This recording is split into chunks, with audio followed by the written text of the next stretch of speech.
Plus, will Mexico be America's next battleground? As President Trump positions U.S. military assets to dismantle drug cartels in Venezuela, the president says he'd also be proud to bomb sites in Mexico. But as President Trump considers military action against cartel labs, tonight Mexico's president says it's not going to happen. At exactly 1:37 a.m. in the deserts of northern Mexico, a satellite locked onto a massive Sinaloa cartel convoy, stretching for miles as it moved in eerie silence beneath the cover of night, packed with hundreds of armored vehicles, heavy machine guns, and tons of drugs. They believed they were invisible, beyond the reach of any observer. Yet just 30 minutes later, a horrifying event erupted, crushing the confidence of this infamous cartel and permanently reshaping the war on drug crime. What happened in that fateful moment? Comment number 1 and join us as we uncover the secret behind the devastating ambush, where technology, strategy, and military power transformed the once mighty convoy into a steel graveyard. At 1:37 in the morning, satellite data over northern Mexico detected hundreds of vehicles moving along remote desert supply routes. The convoy stretched for miles. Armored SUVs led the column, followed by technical vehicles mounted with heavy machine guns, fuel trucks, trailers, and drug-laden transports dispersed throughout. The fighters inside were armed with RPGs, rifles, and stolen military-grade equipment. The plan was to move north under the cover of darkness. They believed no one had seen them. They were wrong. Navy SEALs were dug into the mountains overlooking the valley. In the air, U.S. Air Force assets, fighter jets, drones, and attack aircraft stood ready. The cartel convoy believed it was moving undetected. In reality, the target had already been locked in. For days, U.S. intelligence had been tracking the buildup. Reconnaissance satellites observed technical personnel gathering outside cartel strongholds, while drones confirmed high-value leaders traveling in armored SUVs.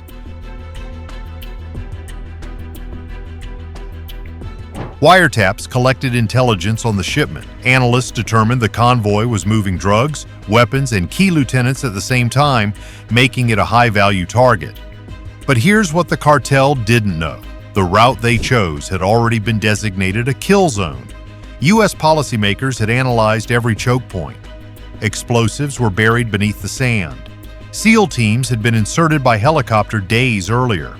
Snipers lay concealed along the ridgelines overlooking the desert road. The Americans didn't react. They simply waited.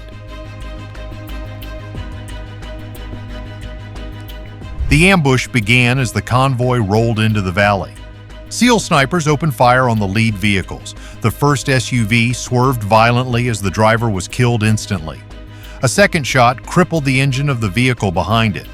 Trucks slammed into one another as brakes screamed in the darkness. Fighters poured out of the vehicles, shouting orders and scrambling down the hillside. They thought it was a minor ambush and tried to escape. They were wrong. Within seconds, the entire convoy's radio network went silent. U.S. electronic warfare units had jammed all cartel communications. Orders could no longer be relayed. Chaos took over. Engines revved, but no one knew where to go. The convoy stalled, trapped on both flanks. At 1:48 in the morning, the Air Force struck. The silence shattered as thunder rolled from the sky. F-15E Strike Eagles released precision-guided bombs onto the rear of the convoy. Explosions tore through fuel trucks. Fireballs surged upward, illuminating the desert for miles. Secondary blasts ripped apart ammunition vehicles. Survivors scattered in desperation, but MQ-9 Reaper drones were already locked onto their targets.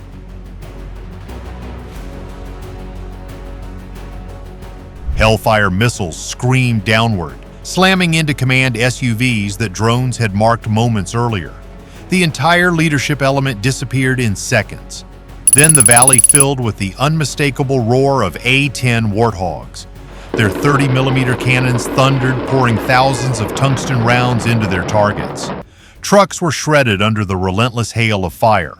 Gunners were cut down before they could even reload. The convoy was struck simultaneously from the air and the ground, front and rear, without pause. Cartel fighters launched RPGs blindly into the sky, their rockets slicing through the darkness. They missed.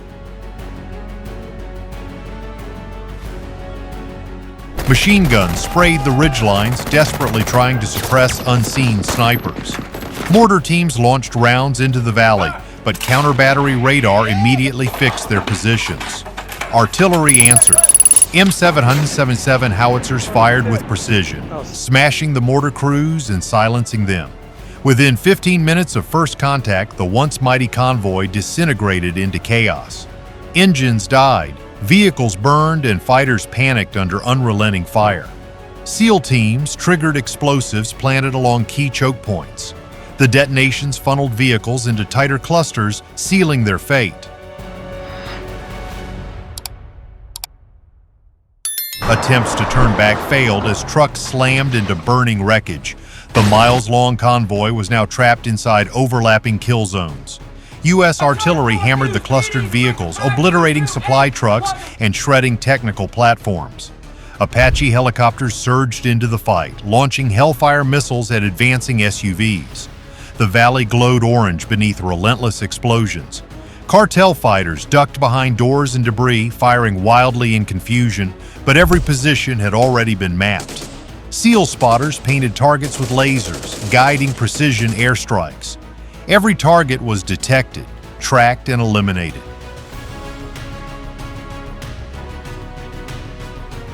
By 2 in the morning, the cartel attempted to regroup. Armored SUVs pushed forward, turrets blazing. Fighters sprinted between RPG trucks, shouting orders and trying to form a counterattack. Mortar fire echoed again from the rear. For a brief moment, it seemed they might break through, but the U.S. response was instant. Apache helicopters unleashed Hellfire missiles into the advancing SUVs. Explosions tore them apart mid-charge. Snipers dropped RPG gunners before they could fire. A-10s struck fleeing groups, shredding fighters with devastating cannon fire.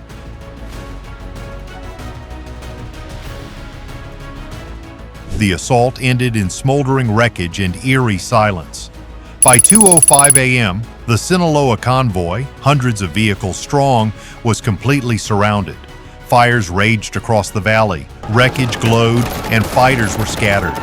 Some fired wildly, others fled into the desert. The Americans tightened the trap.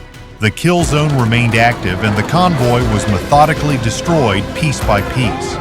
The first wave had shattered the cartel's confidence, but the Air Force wasn't finished. From high above, another pair of F-15E Strike Eagles released precision bombs into the densest clusters of the formation. Explosions tossed vehicles like toys.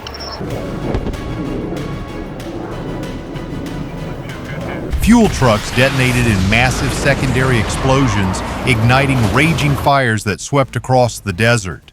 Survivors who thought they had survived the initial strike were suddenly engulfed in new fireballs. Meanwhile, Reaper drones hunted stragglers, their sensors locking onto every heat signature. Each laser-guided Hellfire missile struck its mark, smashing SUVs and technicals. In seconds, the rear of the convoy was obliterated. Any hope of retreat was gone. The roar returned. A-10. Warthogs thundered low over the valley, engines roaring as they dove for another devastating attack run. The 30mm cannons roared once more, unleashing hundreds of rounds per second. Tracer streams ripped across the desert, shredding technical vehicles. Gunners trying to man weapons or take cover behind trucks were cut down instantly. Survivors scrambled from their vehicles, but there was nowhere to hide. The desert floor blazed with burning wreckage. Cartel fighters dove into ditches for cover, only to be marked by drones for follow-up strikes.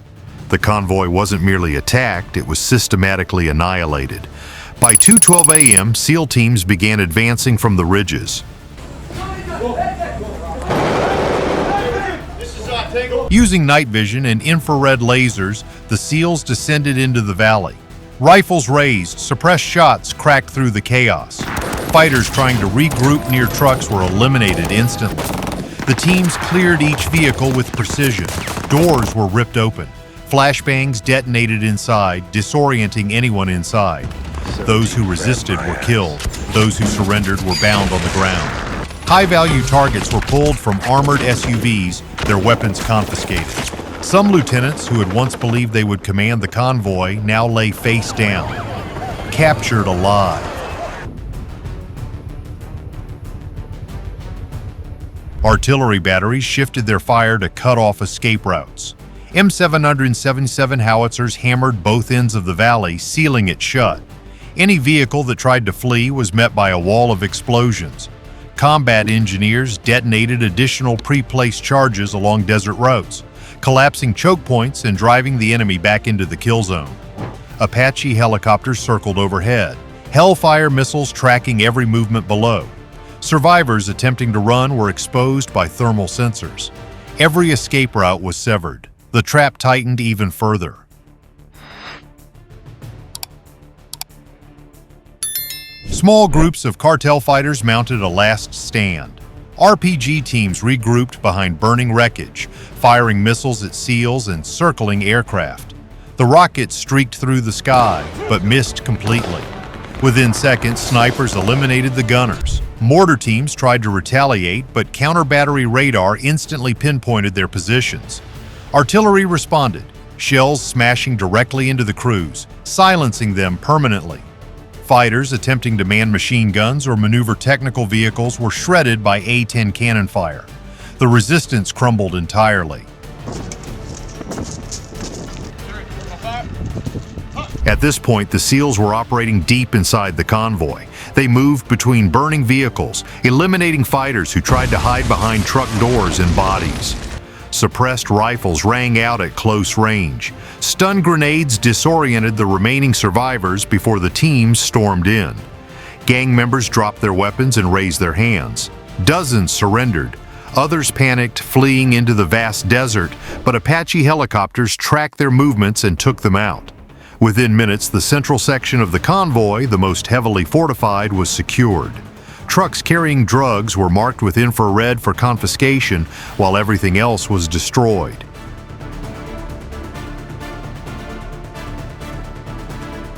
By 2:25 a.m., the Americans controlled every aspect of the battle. The Air Force obliterated anything that moved. Drones scoured the area, locking onto every remaining survivor. Artillery sealed all exits. SEAL teams cleared and secured each vehicle across the valley. Engineers set explosives to destroy heavily damaged trucks that couldn't be recovered. By now, half the convoy lay scattered as smoldering wreckage across the desert. The air was thick with smoke, fire, and the crackle of bullets from ruined vehicles. The survivors understood. The convoy was no longer a force to be reckoned with. Hundreds of vehicles were gone. Commanders were dead or captured. The fighters were scattered, leaderless, and terrified. Every counterattack collapsed. Radios were useless, silenced by constant electronic interference. Drones loitered overhead, ensuring there was no chance to regroup. At this stage, it was no longer a battle. It was a purge. The Sinaloa Convoy, which had entered the valley with confidence and overwhelming firepower, now lay as a steel graveyard. By 2:30 in the morning, U.S. forces had complete control of the eradicated zone. Fires burned across the valley. Wreckage glowed in the darkness. Prisoners were taken. Drugs were seized. Do you support the war to eliminate these gangs? If yes, comment number 2. If no, comment number 5. And the battle, once a show of force by the cartel, was nearing its end. As the valley remained sealed and the convoy burned, the teams pressed deeper into the wreckage. Moving in small squads with rifles at the ready, they checked every vehicle. Intact trucks were treated as threats. Doors were ripped open, stun grenades thrown inside, and fighters pulled out. Many resisted with handguns or knives and were killed immediately. Others surrendered at the first flash of light, dropping their weapons and collapsing to the ground.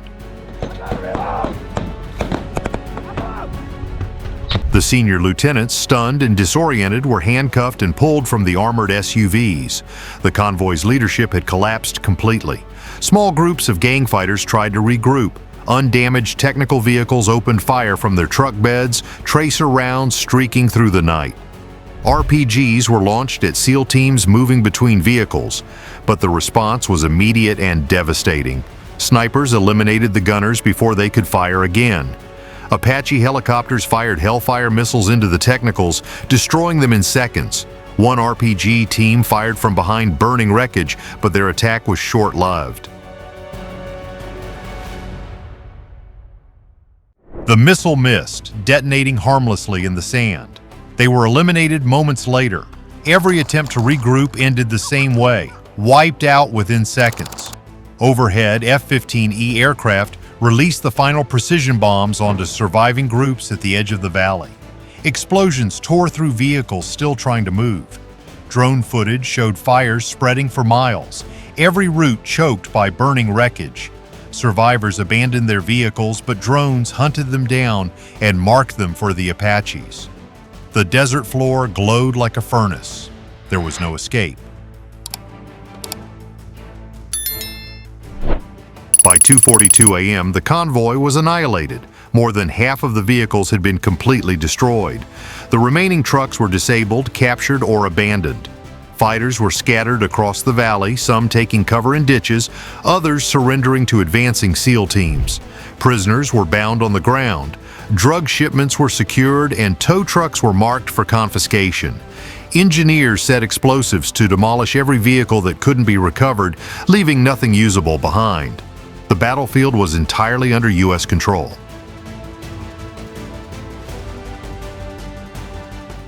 The surviving cartel fighters realized there was no leadership, no communication, no reinforcements. Every position mapped, every movement tracked. What had begun as a display of cartel power, hundreds of vehicles lined up, was now reduced to silence, fire, and wreckage. For the SEAL teams, the mission shifted from combat to cleanup.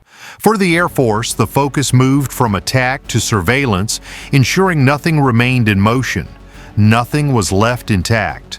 By 2:48 a.m., the convoy had ceased to exist. The valley lay as a graveyard of burning vehicles, captured fighters, and destroyed weapons. The Sinaloa Cartel's largest attack was obliterated in less than an hour. By the early morning, the battlefield was silent.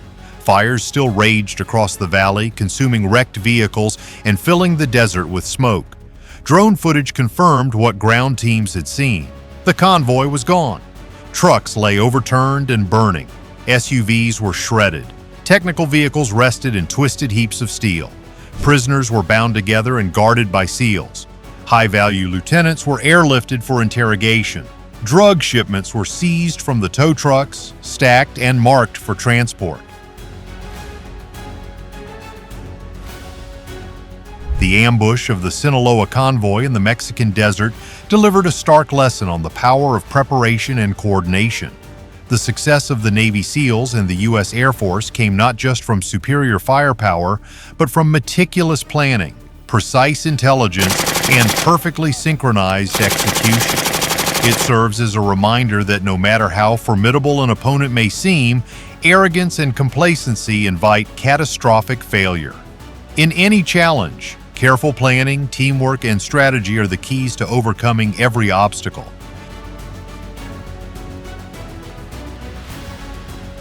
As dawn broke over the Mexican desert, only black smoke spiraled into the sky and hundreds of charred vehicles remained, the remnants of the most formidable convoy the Sinaloa Cartel had ever deployed. In under an hour, a flawless ambush by the Navy SEALs and the U.S. Air Force turned the cartel's show of power into a stark warning. No force can escape the precision of modern military strategy and technology. What are your thoughts on this historic battle? Could the Sinaloa Cartel ever recover from such a devastating defeat? Share your opinions in the comments below, and don't forget to like and share the video to dive into more gripping stories.